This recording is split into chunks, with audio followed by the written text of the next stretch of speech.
Good morning students, I am Rajendra Chhipa from Pragya academy Gangapur city. बेटा कल अपन ने पढ़ा compound and mixtures, chemical classification खत्म हुआ। आज हम पढ़ते हैं एटम के बारे में, क्योंकि एटम से संबंधित गणनाएं हमारे मोल कंसेप्ट में आएंगी। तो आप देखिएगा एटम क्या होता है। तो एटम जो शब्द है वो आया एटोमॉस से। किससे आया? एटोमॉस। एटोमॉस का मीन क्या है? एटोमॉस का मीन है इनडिवाइजिबल। क्या मीन है इसका? इनडिवाइजिबल, मतलब जिसको डिवाइड नहीं किया जा सकता वो कहलाता है एटोमॉस, इनडिवाइजिबल। अब जनरली अगर अपन बात करें, पुराने उसमें जाएं, तो एटम की सबसे पहले जो डिस्कवरी करी वो करी महर्षि कनाद ने। डेफिनेशन दी। किसने दी? महर्षि कनाद। और कनाद ने क्या कहा? कनाद ने कहा the smallest particle of the universe. क्या कहा कनाद ने? The smallest particle of the universe is known as atomos, मतलब परम अणु बोला हिंदी में उसने, जिसको हमने एटम कहा। क्लियर है? तो इसे कहा एटोमॉस। क्या कहा इसको? एटोमॉस कनाद ने। तो कनाद ने क्या बोला? The smallest particle of the universe, universe का सबसे छोटा पार्टिकल। और स्मॉलेस्ट का मतलब क्या है? स्मॉलेस्ट का मतलब है कि उससे छोटा कोई हो ही नहीं सकता, मतलब उस एटम को डिवाइड नहीं कर सकते। तो उसे कनाद ने कहा एटोमॉस। क्या कहा? एटोमॉस। हिंदी में मीन क्या था उसका? परम अणु, जो आगे बना परमाणु या एटम। इसके हजारों साल बाद आया डाल्टन, और डाल्टन ने फिर एटम की डेफिनेशन दी, जो आज मॉडर्न डेफिनेशन है एटम की। जो क्या कहता है? डाल्टन कहता है the smallest particle of the substance which do not have free existence in nature is known as atom. Clear है? मतलब सब्सटेंस का वह सबसे छोटा पार्टिकल जिसका इस नेचर में फ्री एग्जिस्टेंस नहीं होता, उसे एटम कहा।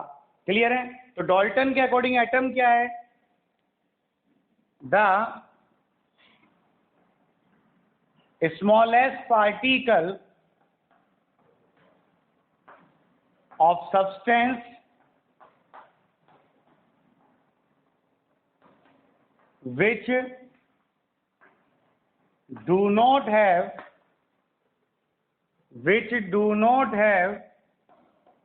free existence in nature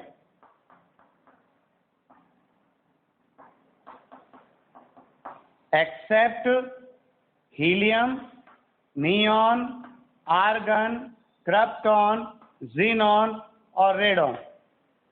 ये 6 एलिमेंट है जिनका फ्री एग्जिस्टेंस होता है, जो एटॉमिक फॉर्म में पाए जाते हैं। बाकी कोई भी एलिमेंट एटॉमिक फॉर्म में नहीं पाया जाता, मतलब उसका फ्री एग्जिस्टेंस नहीं है। Clear? Is known as atom, is known as atom. Any confusion? तो एटम क्या है? The smallest particle of the substance which can not be divisible. Clear? और which do not have free existence in nature is known as atom. Clear?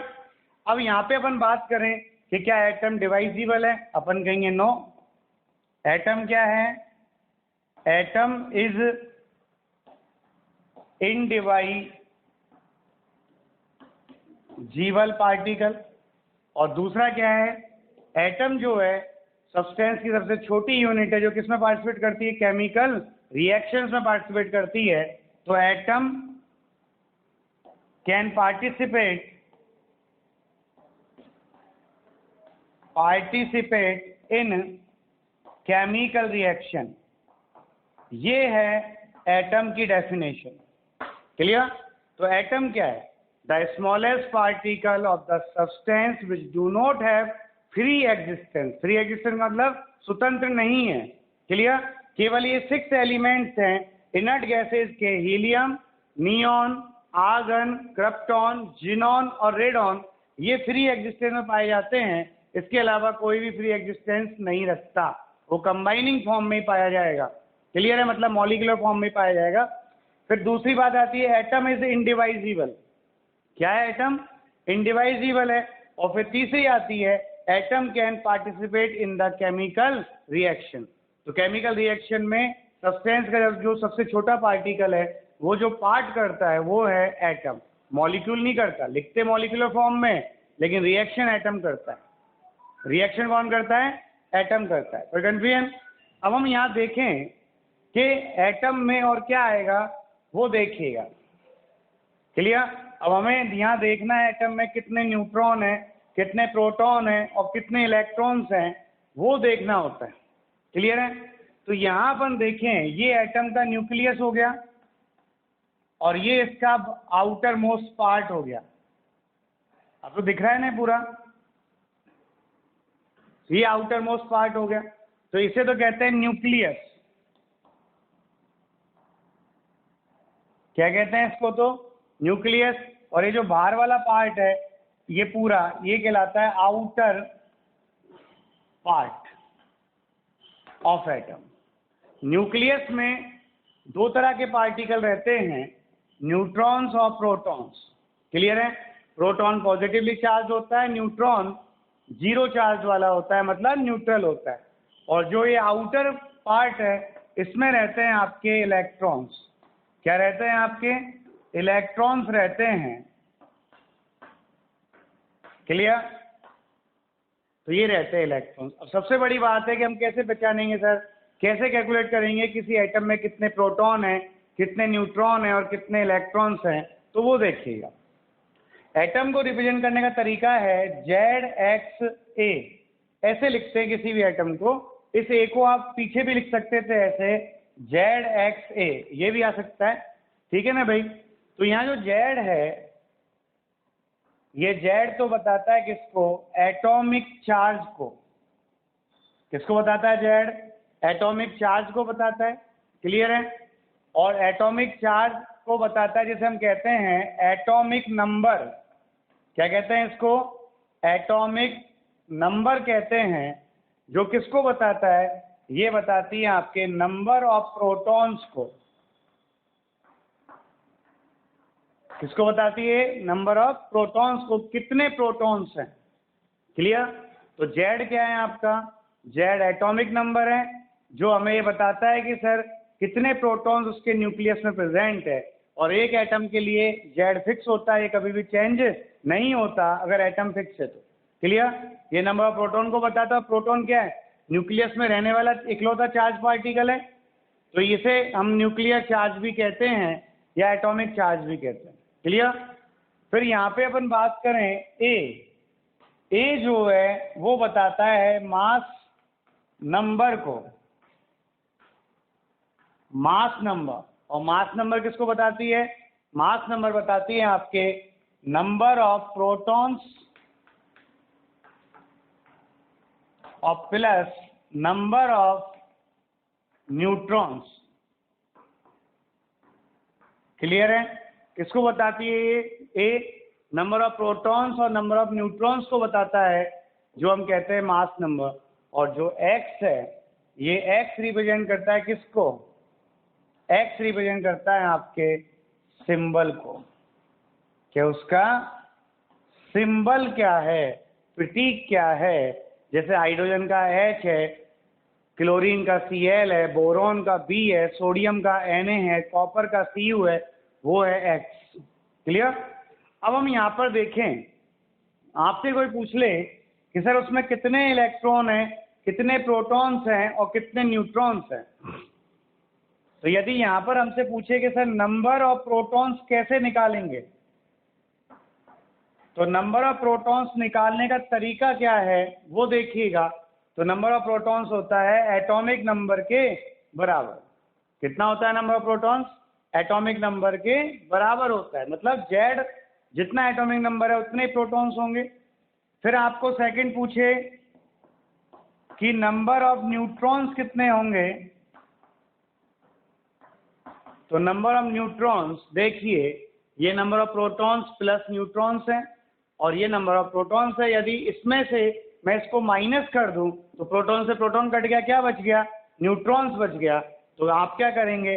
A minus Z करेंगे। मतलब किसी भी element के लिए mass number minus atomic number करेंगे आप। Clear है? अब हम बात करें नंबर ऑफ इलेक्ट्रॉन्स की, कि नंबर ऑफ इलेक्ट्रॉन्स कितने होंगे उनकी बात करें। तो नंबर ऑफ इलेक्ट्रॉन्स हम दो तरीके से निकाल सकते हैं। पहला तो बात करें हम in neutral atom. Neutral atom का मतलब है उस पर कोई चार्ज ही नहीं हो, उसकी बात करें। और जब चार्ज जीरो कब होगा? जब total positive charge become equal to the total negative charge, मतलब जितना पॉजिटिव चार्ज है उतना ही नेगेटिव चार्ज हो, तब जाके एटम न्यूट्रल होगा। तो पॉजिटिव चार्ज कौन है आपका? प्रोटॉन। तो जितने प्रोटॉन है उतने ही क्या हो? इलेक्ट्रॉन हो। और जितने प्रोटॉन है उतने ही इलेक्ट्रॉन हो। तो न्यूट्रल में क्या होगा? प्रोटॉनों की संख्या के बराबर होगा। तो यहाँ पे कितने होंगे? Equal to number of protons, और नंबर ऑफ प्रोटॉन्स का मतलब जेड के बराबर होगा। किसके बराबर होगा? जेड के बराबर होगा। कोई कंफ्यूजन? क्लियर है? दिख रहा है? तो चलिए आगे और देखें अपन यहाँ पर कि सर इन आयन, तो इन आयन में क्या है? दो तरह के आयन होंगे, एक पे पॉजिटिव चार्ज होगा जिसे हम कैटायन कहेंगे, और एक पे नेगेटिव चार्ज होगा जिसे एनायन कहेंगे। तो अगर अपन एनायन की बात करें तो एनायन में क्या होता है? जेड प्लस चार्ज होता है। मतलब अगर -1 है तो यहाँ पर 1 जुड़ेगा, जितना माइनस में उतना ऐड करना है यहाँ पर जेड के अंदर। -2 है तो 2 ऐड करेंगे, -3 है तो 3 ऐड करेंगे। और यदि वो कैटायन है, मतलब पॉजिटिव चार्ज है, कैटायन है, तो जेड माइनस चार्ज, अगर +1 है तो यहाँ से 1 घटेगा, +2 है तो 2 घटेगा, और +3 है तो 3 माइनस होगा। Any confusion? अब देखिएगा आप कैसे निकालते हैं। क्लियर है? क्या करा आपने? इसको रिप्रेजेंट किया जेड एक्स ए से। जेड क्या है आपका? एटॉमिक नंबर है जो उसमें नंबर ऑफ प्रोटॉन्स को बताता है। ए क्या है आपका? मास नंबर है जो उसमें आपके नंबर ऑफ प्रोटॉन्स और न्यूट्रॉन्स को बताता है। फिर एक्स क्या है आपका? सिंबल है। आपको नंबर ऑफ प्रोटॉन्स निकालने तो जेड के इक्वल होगा, नंबर ऑफ न्यूट्रॉन्स निकालने तो ए माइनस जेड कर देंगे तो न्यूट्रॉन आ जाएगा, क्योंकि ए क्या है? प्रोटॉन प्लस न्यूट्रॉन है, और माइनस प्रोटॉन तो क्या बचा? केवल न्यूट्रॉन। फिर यहाँ पे अपन बात करें नंबर ऑफ इलेक्ट्रॉन्स निकालना है आपको, तो इन द न्यूट्रल एटम में क्या होगा? जितने प्रोटॉन होंगे उतने ही इलेक्ट्रॉन्स होंगे। क्लियर है? कितने होंगे? जेड। और यदि चार्ज एटम है तो अगर एनायन है तो जितना नेगेटिव चार्ज है उतना ऐड कर देंगे जेड में, और अगर कैटायन है तो जितना पॉजिटिव चार्ज है उतना माइनस कर देंगे, तो कैटायन में इलेक्ट्रॉन्स आ जाएंगे। कोई कंफ्यूजन?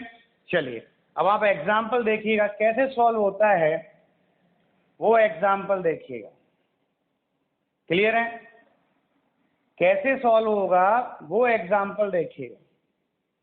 जैसे मान लो आपने यहाँ पे लिया 13 एल्यूमिनियम 27, 17 Cl 35। क्लियर? आपने यहाँ पे ले लिया 92 यूरेनियम 235, आपने यहाँ ले लिया 1H1 और 11 Na23। अब इसमें हमें पूछे कितने प्रोटॉन, कितने इलेक्ट्रॉन, कितने न्यूट्रॉन, क्या क्या है। तो सबसे पहले हमसे पूछे जेड, फिर मास नंबर, फिर प्रोटॉन्स, फिर न्यूट्रॉन्स और फिर इलेक्ट्रॉन्स। क्लियर है? ये पूछे। तो देखिए आप जेड, इसका कितना जेड है? 13, इसका कितना है? 17, इसका कितना है? 92, इसका कितना है? 1, और इसका कितना है? 11। क्लियर? ए कहाँ लिखा होता है? ऊपर। ये इधर भी लिख सकते हैं और इधर भी लिख सकते हैं। तो ए कितना है यहाँ पर? 27। इसका ए कितना है? 35। इसका ए कितना है? 235। इसका ए कितना है? 1, और इसका ए कितना है? 23। फिर हम बात करें प्रोटॉन की, तो प्रोटॉन तो कोई भी एटम हो किसके इक्वल होते हैं? एटॉमिक नंबर के इक्वल होते हैं। तो एटॉमिक नंबर कितना है? यहाँ 13 है, यहाँ 17 है, यहाँ 92 है, यहाँ 1 है, और यहाँ 11 है। क्लियर? फिर बात करते हैं न्यूट्रॉन। न्यूट्रॉन क्या होता है? ए माइनस जेड। ए में से जेड को घटाएंगे तो न्यूट्रॉन आ जाएगा। ए कितना है? 27 माइनस 13, कितना बच गया? 14। 35 माइनस 17 कितना बच गया? 18। 235 माइनस 92 कितना बचेगा? 143। और 1 माइनस 1 कितना बचेगा, 0। तो ये ध्यान रखना, ये इकलौता एटम है जिसमें कोई न्यूट्रॉन नहीं होता। क्लियर। फिर बात करें यहाँ पर, इसमें 23 माइनस 11 12। क्लियर। इलेक्ट्रॉन की बात करें तो सारे न्यूट्रल हैं, कोई चार्ज नहीं है, और जब कोई चार्ज नहीं है इसका मतलब जितना उसमें प्रोटॉन है उतने ही उसमें इलेक्ट्रॉन होंगे। क्लियर। और उसमें उतने ही इलेक्ट्रॉन होंगे, तो यहाँ इलेक्ट्रॉन कितने हुए आपके, प्रोटॉन के इक्वल 13 17 92 1 और 11। क्लियर है। तो यहाँ तक बोलिए, पहले इलेक्ट्रॉन प्रोटॉन निकालना आया नहीं है। अब हम देखें यहाँ पर चार्ज एटम को देखें। किसको देखें हम, चार्ज एटम को। तो चार्ज एटम को देखने के लिए क्या करना है अपन को, कुछ नहीं करना, बस देखना कौन सा चार्ज है। जैसे मान लो एल्यूमिनियम 3+ दे दिया। क्लियर है। इस प्लस को आप यूं भी लिख सकते हैं, और इस प्लस को ऐसे भी लिख सकते हैं, और इस प्लस को आप ऐसे भी लिख सकते हैं। क्लियर है। सबसे मॉडर्न ये है, बाकी अपन ये लिखेंगे। ठीक है ना भाई। चलिए, तो यहाँ पर आप देखिएगा एल्यूमिनियम 3+, एल्यूमिनियम 3+ को कैसे लिखते हैं वो देखिएगा। तो इसमें अपन इलेक्ट्रॉन देखें तो बेटा इसका एटॉमिक नंबर कितना है, 13 है। 13 चार्ज क्या है, पॉजिटिव है। तो मैंने आपको क्या कहा, अगर पॉजिटिव चार्ज है तो घटाना है, नेगेटिव चार्ज है तो जोड़ना है। और कितना घटाना, जितना चार्ज है। कितना चार्ज है, +3, तो यहाँ पे होगा -3। कितने इलेक्ट्रॉन्स हो गए, 10। जैसे आपने यहाँ पे ले लिया Ca+2। क्लियर।